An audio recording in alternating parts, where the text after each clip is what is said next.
Again sedentary life style உட்காந்துட்டே work பண்ணுறவங்க எல்லாருக்குமே இந்த பார்ட் ரொம்பவே பெயின் கொடுக்கும். இந்த ட்ராப்ஸ் மசில் ட்ரெபீசியஸ்ன்னு சொல்லுவாங்க, அது எல்லாருமே டைட்டாக இருக்கும். இதை எப்படி ஸ்ட்ரென்தன் பண்ணுறது? மசில் எல்லாமே நம்ம எவ்வளோக்கு எவ்வளோ ஸ்ட்ராங்காக ஸ்ட்ரென்தன் பண்ணுறோமோ அவ்வளோக்கு எவ்வளோ அந்த மசில் லோடு எடுக்கும்.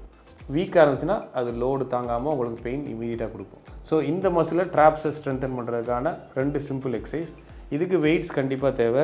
இந்த பர்டிகுலர் எக்ஸசைஸ்க்கு ஒரு 5 கிலோ அட்லீஸ்ட் இருந்தால் நல்லாயிருக்கும். ஸோ 5 kg டம்பிள் எடுத்துக்கோங்க. இல்லை வீட்டில் ஏதாவது 5 kg இம்ப்ரோவைஸ் பண்ணுற மாதிரி ஏதாவது பேக்ஸோ ஏதாவது இருந்துச்சுன்னா கையிலையும் நீங்கள் லிஃப்ட் பண்ணிக்கலாம். Shrugs, hold 1 2 3 4 5 relax. அதேமாதிரி இந்த எக்ஸசைஸ் பண்ணும்போது elbow மடங்கக்கூடாது. as you can see கரெக்டாக அப்படி லிஃப்ட் பண்ணிவிட்டு ஹோல்ட் பண்ணிக்கோங்க. ஒரு 5 second hold, 15 count, twice a day.